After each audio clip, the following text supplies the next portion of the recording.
अमरावती के पति गांव के मुखिया थे। अमरावती के दो बेटे थे, रमेश और सुरेश। दोनों की शादी हो चुकी थी। उनके घर में हमेशा धन संपत्ति को लेकर राजनीति चलती ही रहा करती। ये राजनीति करने वाले कोई और नहीं बल्कि उनकी छोटी बहू राधा थी। एक दिन अचानक से अमरावती के पति की तबीयत खराब हो जाती है। सभी लोग डॉक्टर को बुलाकर लाते हैं और उनका इलाज करवाते हैं। कुछ देर बाद सभी अपने कमरे में चले जाते हैं। तभी राधा सुरेश से बोलती है, सुनिए जी, आए दिन ससुर जी की तबीयत खराब रहती है। आप उनसे धन संपत्ति के बंटवारे की बात क्यों नहीं करते हो? कैसी बात कर रही हो तुम? पिताजी से ऐसी बात मैं कैसे कर सकता हूँ, वो भी इस समय? अरे, अगर आप नहीं करोगे तो कौन करेगा? आप इस घर के बेटे हो। अगर कल को ससुर जी को कुछ हो गया और जेठ और जेठानी जी के नाम कर दिया तो फिर क्या होगा? नहीं, ऐसा कुछ नहीं होगा। पिताजी पे मुझे यकीन है, वो मेरे साथ गलत नहीं करेंगे। वो हम दोनों का हिस्सा बराबर बांटेंगे। उनके बांटने से पहले अगर जेठ जेठानी जी ने कोई धोखाधड़ी कर ली और सब कुछ अपने नाम कर लिया तो आप क्या करोगे? वैसे बात तो तुम सही कह रही हो, लेकिन ये बात पिताजी के सामने रखेगा कौन? अरे, आप चिंता क्यों करते हो? आपकी बीवी है ना। आप देखिए, मैं कितनी चालाकी से ससुर जी के सामने जायदाद के बंटवारे की बात रख दूंगी और किसी को भनक तक नहीं लगेगी कि ये मेरी चाल है। अमरावती के पति की तबीयत अक्सर ही खराब रहने लगी थी, जिसके कारण उससे खुद ही अपनी संपत्ति के बंटवारे करने का निर्णय लिया था। उसकी इच्छा थी कि दोनों बेटों को बराबर का हिस्सा मिले। ये बात सुनते ही राधा और सुरेश की शक्ल पर एक अलग ही मुस्कान आ गई थी। उनके कहे बिना ही उनके पिता ने जायदाद के बंटवारे की बात कर दी, लेकिन सुरेश के मन में लालच था और अपने बड़े भाई को अपने पिता की जायदाद में से कुछ भी नहीं देना चाहता था, जिसके चलते उसने अपनी पत्नी राधा के साथ मिलकर इस बंटवारे को अपने पक्ष में रखने की योजना बनाई और अपनी पत्नी से कहा, राधा, कल से तुम घर के सारे काम सबसे पहले करोगी और साबित कर दोगी कि तुम्हें घर की बहुत चिंता है, और अगर तुम ना हो तो ये घर तो चले ही ना। वो सब पूरी तरह से तुम पर निर्भर हो जाए और उनको ये लगे कि घर का काम तुम्हारे बिना हो ही नहीं सकता। आप तो जानते हो ना कि मुझे काम करना बिल्कुल भी पसंद नहीं है और घर के काम तो मेरे से बिल्कुल भी नहीं होते, तो ये सब मैं नहीं करूँगी। तुम्हें ये सारी संपत्ति चाहिए या नहीं चाहिए? सारी संपत्ति? लेकिन कैसे? मैं तो यहाँ सिर्फ अपने हिस्से की बात कर रही थी, लेकिन आप तो सारी संपत्ति हड़पने के मूड में हो। आप तो मुझसे ही 4 गुना ज्यादा आगे हो। अच्छा चलिए, ये बताइए कि आपके दिमाग में चल क्या रहा है? एक बात तुम भी बहुत अच्छे से जानती हो, पिताजी चाहे जो चाहे सोचे, जो चाहे फैसला करे, लेकिन माँ की सहमति के बिना वो कुछ नहीं कर सकते। इसलिए हमें माँ को अपने कब्जे में लेना होगा ताकि ये सारी संपत्ति हमारी हो जाए और माँ खुशी खुशी सब कुछ हमें दे दे। हमें अपना आज्ञाकारी और राम जैसा बेटा समझकर माँ हमारे पास होंगी तो सब कुछ हमारे काबू में होगा। ओहो, क्या बात है पतिदेव जी, आपके पास इतना दिमाग है और आप इतनी बड़ी बड़ी राजनीति खेल सकते हो। ये तो मैंने कभी सपने में भी नहीं सोचा था। मुझे तो लगा था कि सबसे अच्छी राजनीति मैं ही खेल सकती हूँ, लेकिन आप तो मुझसे भी 4 कदम आगे निकले। आप जैसा बोलोगे ना, मैं वैसा ही करूँगी। अपने पति के कहे अनुसार राधा अगले दिन से अपनी सास को मीठी मीठी बातों में फंसाने की कोशिश करती और धीरे धीरे करके घर के कामों में अपनी भूमिका बढ़ाती और खुद को परिवार का जरूरी सदस्य साबित करती। उसने अमरावती के कान में रमेश और सीमा के खिलाफ बातें भरना शुरू कर दिया और अमरावती ने राधा की बातों पर विश्वास करना शुरू कर दिया और साथ ही रमेश और सीमा को भी उससे इग्नोर करना शुरू कर दिया। उन्होंने रमेश से घर के बड़े निर्णय लेने का हक छीन लिया और सुरेश को सभी महत्वपूर्ण काम सौंप दिए। रमेश और सीमा को ये बात चुभने लगी थी, लेकिन उन्होंने परिवार में शांति बनाए रखने के लिए कुछ नहीं कहा। राधा की राजनीति रंग लाने लगी थी और घर में सुरेश का वर्चस्व बढ़ने लगा था। तभी राधा ने अपनी सास से कहा, देखा माँ जी, आपने जेठ जी से जरूरी निर्णय लेने का हक क्या छीन लिया? जेठानी जी ने तो आप पर ध्यान देना ही बंद कर दिया है। सुबह के 10 बज रहे हैं, लेकिन उन्होंने अभी तक आपको एक कप चाय बनाकर नहीं दी। बहू, अभी तक तो मुझे तेरी बातों पे कोई यकीन नहीं हुआ था, लेकिन बड़ी बहू के बर्ताव देखकर मुझे तेरी बातों पे यकीन होने लगा है। अब तो मुझे भी लगता है कि रमेश और बड़ी बहू मिलकर सारी दौलत को हड़पना चाहते हैं, लेकिन तुम चिंता मत करो। जब तक मैं तुम्हारे साथ हूँ, तुम्हारा हक कोई नहीं छीन सकता। कोई बात नहीं माँ जी, जाने दीजिए। आपकी छोटी बहू है ना, मैं आपका बहुत अच्छे से ध्यान रखूंगी। आप यहीं बैठिए, मैं आपके लिए चाय बना कर लेकर आती हूँ। हाँ बहू, अब बस तेरा ही तो सहारा है। बड़े बेटे बहू ने तो कब का मेरा साथ छोड़ दिया, लेकिन बेटा अब तू मेरा साथ मत छोड़ियो। मैं सारी संपत्ति तुम्हारे नाम करवा दूंगी। जो मेरी सेवा नहीं करेगा उसे मैं कुछ भी नहीं दूंगी। सुरेश ने अपनी मां को विश्वास दिलाया और रमेश और सीमा केवल संपत्ति के लिए उनके साथ रहे हैं ये भी कहा। समय बीतता है और समय के साथ अमरावती के पति अब और भी ज्यादा बीमार रहने लगे थे। उन्हें तो इन बातों का आभास भी नहीं था कि उनके घर में क्या राजनीति चल रही है। एक दिन उन्होंने अपने परिवार के सभी सदस्यों को बुलाया और अपनी संपत्ति के बंटवारे की अंतिम घोषणा करते हुए एक इच्छा प्रकट कर दी। वो चाहते थे कि उनकी संपत्ति दोनों भाइयों में बराबर बटे ताकि भाइयों में प्रेम और एकता बनी रहे। राधा और सुरेश ने इस निर्णय को बदलने की कोशिश की, लेकिन बाबूजी अपने निर्णय पर अड़े रहे। उन्होंने रमेश और सीमा की ईमानदारी और समर्पण को देखा था और उन्हें उनके हक से वंचित करना वो नहीं चाहते थे। बाबूजी के इस निर्णय के बाद घर में एक नई तरह की राजनीति शुरू हो गई। सुरेश और राधा ने अब खुलकर रमेश और सीमा के खिलाफ साजिशें रचनी शुरू कर दी। उन्होंने घर के कामों में अड़चन डालना भी शुरू कर दिया और परिवार में विभाजन की कोशिश तेज कर दी। इन सब चीजों को देखते हुए सीमा ने अपनी सास से कहा, माँ जी, सब कुछ आपकी आंखों के सामने हो रहा है, फिर भी आपको कुछ भी समझ में नहीं आ रहा है। आप तो अपने आप को बहुत समझदार समझती हैं, फिर भी आपको राधा की गई राजनीति दिखाई नहीं दे रही है। तुम क्या कहने की कोशिश कर रही हो ना, मुझे सब समझ में आ रहा है। और इस घर में राजनीति कौन खेल रहा है ये भी मुझे सब समझ में आ रहा है, लेकिन इस घर में होगा वही जो मैं चाहूंगी। माँ जी, इस घर की बड़ी बहू होने के कारण इस घर की शांति को बनाए रखना मेरा फर्ज है, इसलिए मैं चुप हूँ। वरना दिख तो मुझे भी बहुत कुछ रहा है, बाकी आप खुद समझदार हैं। एक बार अपने आँखों से गलतफहमी की पट्टी हटाकर देखिए कि आपके घर में किस तरह की राजनीति खेली जा रही है, जिसे खेलने वाला और कोई नहीं बल्कि आपके अपने लोग हैं। सीमा इतना कहकर वहां से चली जाती है। सीमा को राधा की हर बात समझ में आ रही थी, लेकिन फिर भी रमेश और सीमा इस स्थिति का सामना धैर्य और संयम के साथ कर रहे थे। उन्होंने अपने माता पिता और परिवार की भलाई के लिए अपने व्यक्तिगत स्वार्थों को किनारे रख दिया। उन्होंने घर के कामों और ज्यादा मेहनत शुरू कर दी। अपने बच्चों की भलाई के लिए उन्हें अच्छे संस्कार भी दिए। समय बीतता गया, बाबूजी की तबीयत और भी ज्यादा खराब हो गई थी। अब कुछ ही दिनों में उन्हें अपनी आखिरी सांसें ली और अपने पति की मृत्यु के बाद अमरावती ने रमेश और सीमा को समझाने की कोशिश की। उन्होंने राधा की चालाकबाजी को पहचाना और अपने निर्णय पर पुनर्विचार किया, जिसके बाद उन्होंने सीमा यानी कि अपनी बड़ी बहू को बुलाकर कहा, बड़ी बहू, मैं अपनी सारी धन दौलत छोटे बेटे और छोटी बहू के नाम करवाना चाहती हूँ। तुम्हें कोई परेशानी तो नहीं है ना? माँ जी, मैं इस घर में एक शादी के जोड़े में आई थी और जाना भी सिर्फ शादी के जोड़े में ही है, तो ये धन संपत्ति लेकर मैं क्या ही करूँगी। आपको जो उचित लगता है आप वही करिए, मैं आपके हर फैसले में आपके साथ हूँ। छोटी बहू, मैं क्या सोच रही थी कि मैं अपनी सारी संपत्ति अपने बड़े बेटे और बहू के नाम करवा दूं। वैसे भी तुम दोनों तो मुझसे प्यार करते हो ना, तो तुम इस संपत्ति का क्या ही करोगी। तुम्हारे लिए तो मैं ही काफी हूँ। माँ जी, आप ऐसा कैसे कर सकती हो? इस संपत्ति पर तो हम दोनों बहुओं का बंटवारा होना चाहिए ना, और आपको इस संपत्ति का बंटवारा भी दोनों के बीच में बराबर करना चाहिए ताकि दोनों में कोई मतभेद ना हो। दोनों बहुओं के विचार सुनने के बाद अमरावती अच्छे से समझ गई कि असलियत में राजनीति कौन कर रहा था और धन संपत्ति के पीछे कौन बड़ा था। फिर भी घर में शांति बनाए रखने के लिए उसने अपनी संपत्ति का बंटवारा अपने दोनों बेटों के बीच में बराबर किया और अपने पति की अंतिम इच्छा को पूरा किया। और इस तरह से उसने घर में चल रही राजनीति को समाप्त किया और राधा को समझाया कि परिवार में एकता और प्रेम ही सब कुछ महत्वपूर्ण है। इसके बाद राधा और सुरेश ने भी अपनी गलतियों को समझा और सबसे माफी मांगकर अपने विचारों में परिवर्तन किया। जानकी अपनी बेटी को सुबह सुबह ताने देती हुई कहती है, तुझे तो बस पड़े पड़े खाने को चाहिए और खाने के बाद सोने को। और एक मेरी बहू है जो सुबह सुबह ही काम पर निकल गई है, वो भी घर के काम काज करके सारे। जैसी तेरी आदत होती जा रही है ना, उस हिसाब से तो तुझे कोई भी काम नहीं देगा। और तू जिस घर में जाएगी ना, वहाँ भी तुझे खाना पानी बैठकर नहीं मिलेगा।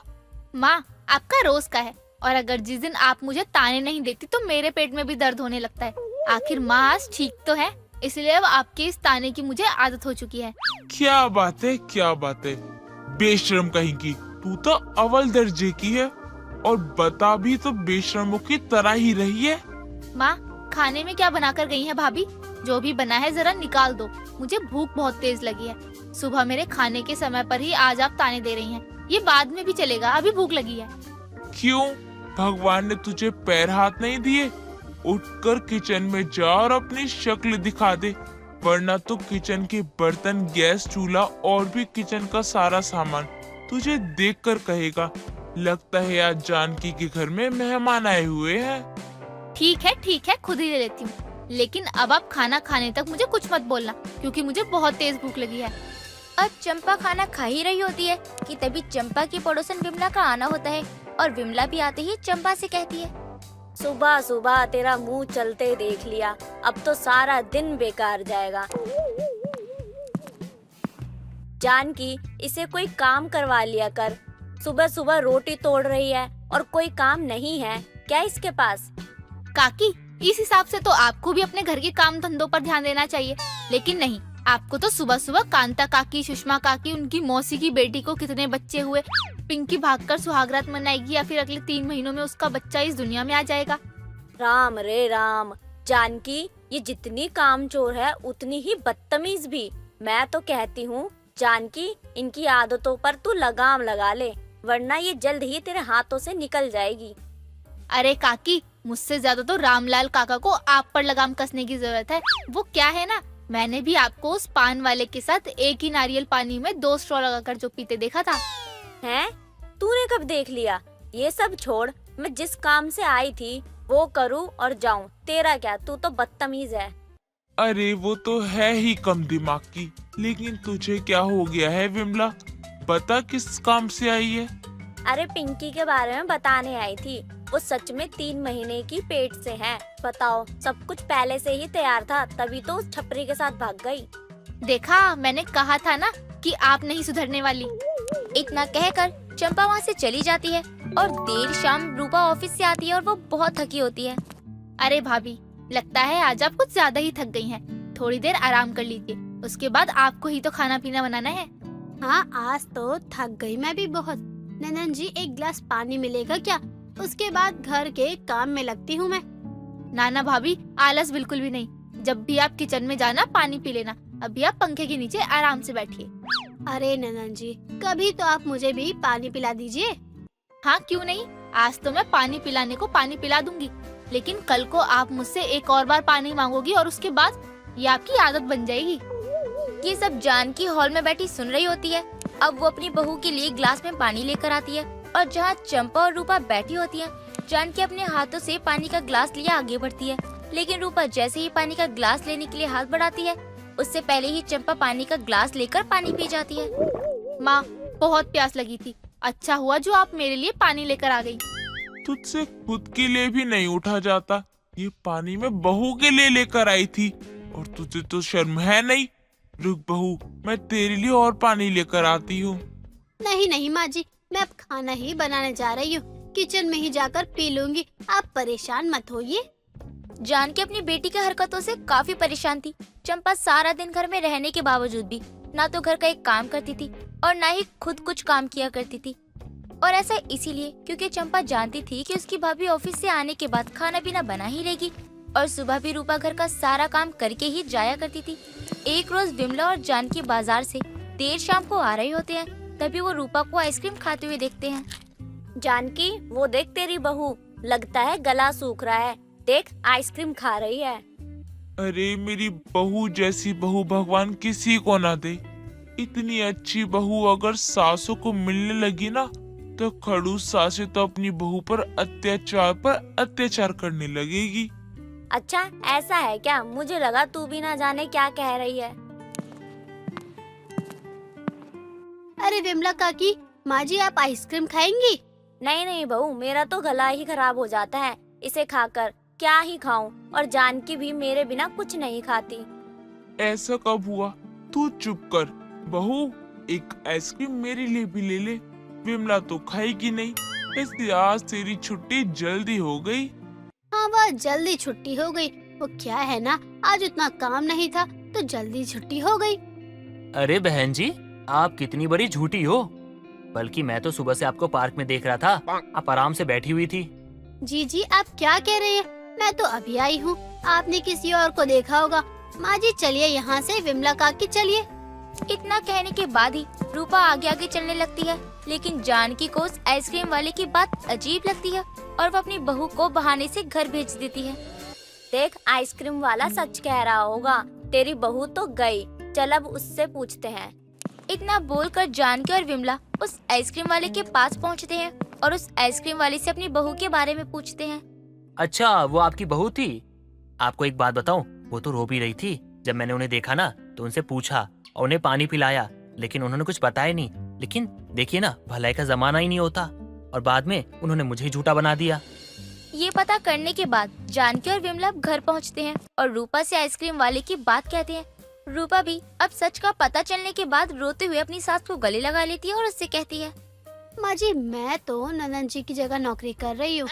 इतने सारे लोग में कौन कौन है किसी को नहीं पता चलता, लेकिन आज जब सबके सामने नाम पुकारा जा रहा था तो मैं भूल गई कि मैं रूपा के नाम से नहीं बल्कि चंपा के नाम से यहाँ जानी जाती हूँ। और उन्होंने मुझे फेक आईडी पर काम करने की वजह से ऑफिस से धक्के मारकर निकाल दिया।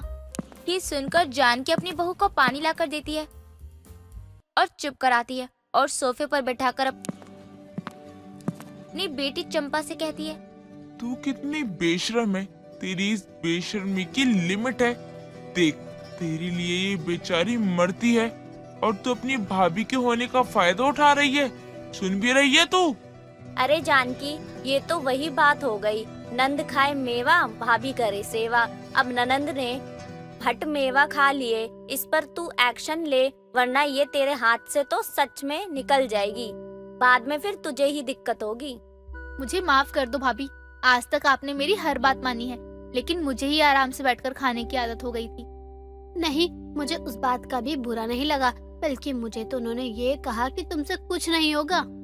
अरे बहू, तू मेरी बेटी से भी ज्यादा बढ़कर है मेरे लिए। चल अब चुप हो जा। और चंपा, तू आज से रूपा से भी ज्यादा तू घर का काम करेगी। बहुत तोड़ ली तूने मुफ्त की रोटियां। जैसा आप कहे माँ, लेकिन भाभी को मेरी वजह से आज रोना पड़ रहा है। देर से ही सही, लेकिन चंपा को अपने किए का पछतावा होता है। लेकिन चंपा को इसी पछतावे के साथ अक्ल भी आ जाती है। परमिंदर बहुत खुश थी क्योंकि जल्दी उसके सारे सपने सच होने वाले थे। वो 4 साल से दलबीर से बहुत प्यार करती थी और फाइनली लाख नुकुर करने के बाद दोनों के घर वाले अब शादी के लिए मान गए थे। एक दिन परमिंदर अपनी माँ सुलेखा से बोलती है, माँ, मैं सोच रही हूँ कि अब शादी नजदीक है तो हम किसी कजन को बुला लेते हैं। आप तो जानती है ना कि मेरी कोई बहन नहीं है, अगर कोई आएगी तो मेरी शादी की शॉपिंग में हेल्प भी हो जाएगी। बेटा, बात तो तेरी ठीक है, लेकिन बुलाएं किसको? माँ, धनो दीदी को बुला लेते हैं ना पंजाब से, उनको भी थोड़ा चेंज मिलेगा। अरे तू जानती है ना वो बचपन में कैसी थी, उसे बुलाया तो आफत आ जाएगी। माँ, तब दीदी 8 साल की थी, अब तो पूरे 25 साल की है। आप भी क्या बचपन वाली बातें लेकर बैठ गई हो। देख, तुझे उसे बुलाना है तो बुला ले, पर मैं बस ये कहूंगी कि कुत्ते की तुम कभी सीधी नहीं हो सकती। परमिंदर सुलेखा की बातों पर ध्यान नहीं देती और अपनी कजन धन्नो को कॉल करके उससे कहती है, दी कैसी हो आप? ना कॉल करती हो ना मैसेज करती हो, याद नहीं आती है क्या आपको अपनी छोटी बहन की? कैसी बात कर दी यार, याद आती है और बहुत आती है। ये बता कैसे कॉल किया? मैंने सुना है शादी करने वाली है, कैसी चल रही है तेरी शादी की शॉपिंग? ये बता लड़का कौन है, कैसा है, शादी में बुलाएगी तो ना? अरे दीदी, एक साथ कितने सवाल करोगी? आपको बुलाने के लिए ही तो कॉल किया है। मतलब मैं तेरी बात समझी नहीं। मतलब गया तेल लेने। बस आप आ जाओ, हम दोनों मिलकर शादी की शॉपिंग करेंगे। तू बुलाए और मैं ना आऊं, ये तो हो ही नहीं सकता। धन्नो कुछ दिन बाद अपना सामान लेकर पंजाब से परमिंदर के घर आ जाती है, जिसके बाद कजिन मिलकर शादी की सारी शॉपिंग करती हैं। कभी वो किसी दूसरी दुकान से लिपस्टिक लेती तो किसी दूसरी दुकान से चूड़ियां।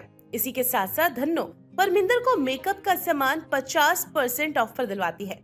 धीरे धीरे परमिंदर धन्नो के साथ अपनी शादी की सारी शॉपिंग कर लेती है और इसी के साथ साथ धन्नो परमिंदर को सस्ते दामों पर सारा सामान भी दिलवा देती है। एक दिन परमिंदर सुलेखा से कहती है, देखा माँ, बेकार में आपने धन्नो दीदी को क्या क्या समझ लिया। देखा आपने, उन्होंने मेरी शादी की सारी शॉपिंग करवा दी और तो और मुझे मस्त डिस्काउंट भी दिलवाया। हाँ, चल अपनी माँ को मत सिखा। मैं अब भी यही कहूँगी कि अपनी आँख और कान खुले रखना।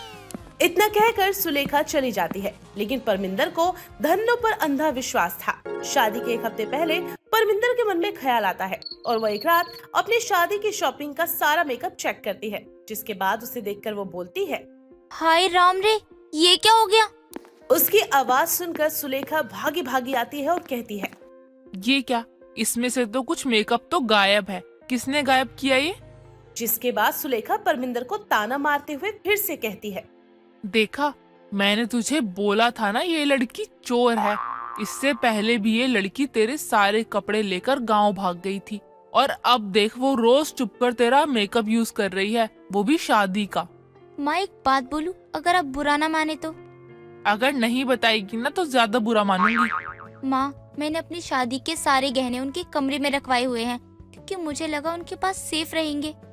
हाय राम रे, ये लड़की भी ना, तो तुझे अब मुझसे ज्यादा उस धन्नो पर यकीन है।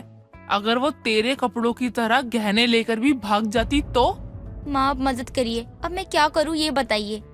करना क्या है, उस लड़की के आगे हाथ जोड़ लेते हैं और भगा देते हैं उसे। नहीं माँ, उन्हें बुरा लगेगा। ये भी तो हो सकता है ना कि ये सब उसने ना किया हो।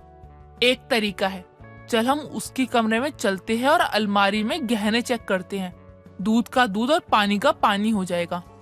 सुलेखा और परमिंदर दोनों धन्नो के कमरे में जाते हैं और धन्नो की अलमारी चेक करते हैं। सुलेखा का शक सही निकलता है, अलमारी में कोई गहने नहीं होते। जिसके बाद सुलेखा वही धाड़े मार मार कर रोना शुरू कर देती है।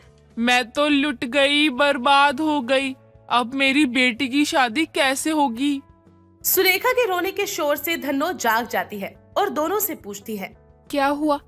आप इस वक्त मेरे कमरे में और आप दोनों इतना रो क्यों रहे हैं? अब ये भी बताना पड़ेगा कि हम रो क्यों रही हैं और तूने क्या किया है। अरे मामी, जब तक बताओगी नहीं मुझे कैसे पता चलेगा? वो क्या बताएंगी, मैं बताती हूँ। रोए नहीं तो क्या करे दीदी, आपने मेरी शादी के गहने चुराकर पंजाब भेज दिए, जैसे 8 साल की उम्र में मेरे कपड़े चुराए थे। मैंने तो पहले ही तुझे बताया था ये लड़की सही नहीं है, तूने ही मेरी बात नहीं मानी। अरे 8 साल से चोरी की आदत है इसको, ऐसे कैसे छोड़ देगी?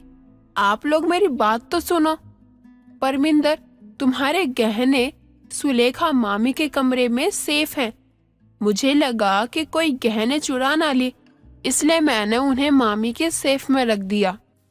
इतना कहकर धन्नो परमिंदर और सुलेखा को लेकर सुलेखा के रूम में जाती है और गहने दिखाकर कहती है, ये देखो परमिंदर, तुम्हारी शादी की शॉपिंग के सारे गहने, लेकिन अब मुझे यहाँ से चलना चाहिए।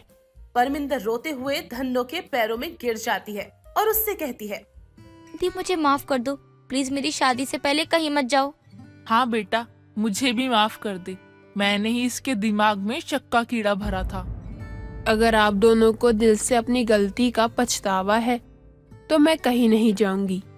बेटा, ये बात इसके दिल में मैंने ही डाली थी कि तुझे चोरी की आदत है, ये तो सब कुछ भूल गई थी, मुझे माफ कर दे। पर दीदी, आपने मेरी शादी की शॉपिंग का मेकअप क्यों यूज किया, जबकि आप जानती थी कि वो मुझे लेकर ससुराल जाना है? अरे बाबा, मैंने तेरा कुछ यूज नहीं किया, वो सब बचपन की बातें थी जब मैं चीजें चुराती थी और इस्तेमाल किया करती थी। फिर मेरा सारा मेकअप कहाँ गया जो आपने मुझे 50% ऑफ पर दिलवाया था? जिसकी कई देर सोचने के बाद तीनों मिलकर प्लान बनाते हैं और धन्नो बोलती है, हम परमिंदर के कमरे की निगरानी करेंगे, जो भी चोरी कर रहा है दोबारा चोरी करने जरूर आएगा, जिसके बाद हम उसे रंगे हाथों पकड़ लेंगे। हाँ दीदी, प्लान तो बहुत अच्छा है, मैं तो उस चोर की ना चटनी बना दूंगी। बस एक बार वो मेरे हाथ लग जाए जिसने मेरा मेकअप का सामान चुराया है, फिर तो उसे मैं सबक सिखाऊंगी कि चोरी करना किसे कहते हैं। जिसके बाद वो तीनों परमिंदर के कमरे पर निगरानी करने लगते हैं ताकि पता चल सके कि मेकअप आखिर जा कर रहा है। तीनों रात को परमिंदर के कमरे में छुप कर बैठ जाते हैं, लेकिन नहीं कोई मेकअप चुराने आता है और ना ही कोई इसका इस्तेमाल करने। इसके बाद परमिंदर की आंख लग जाती है और धन्नो सुलेखा जगे हुए होते हैं। और आखिर सोते भी तो कैसे, उन्हें चोर का पता भी तो लगाना था। जिसके बाद अचानक तभी परमिंदर नींद में चलते हुए गाना गाती है, मेरी शादी की शॉपिंग का मेकअप, ओ मेरी शादी की शॉपिंग की सैंडल, मेरी शादी की शॉपिंग का मेकअप। इतना कहकर वो नींद में थोड़ा मेकअप और सामान उठाती है और उसे ले जाकर किसी बैग में छुपा देती है। अब धन्नो और सुलेखा वहां जाकर देखते हैं तो सारा गायब हुआ शादी की शॉपिंग का सामान वहीं पर मिल जाता है। जिसके बाद वो सारी बातें परमिंदर को सुबह बताते हैं और तीनों जोर जोर से हंसते हैं। अच्छा, तो ये सब मैं करती थी और हम लोग हैं कि पता नहीं क्या क्या सोचे बैठे थे।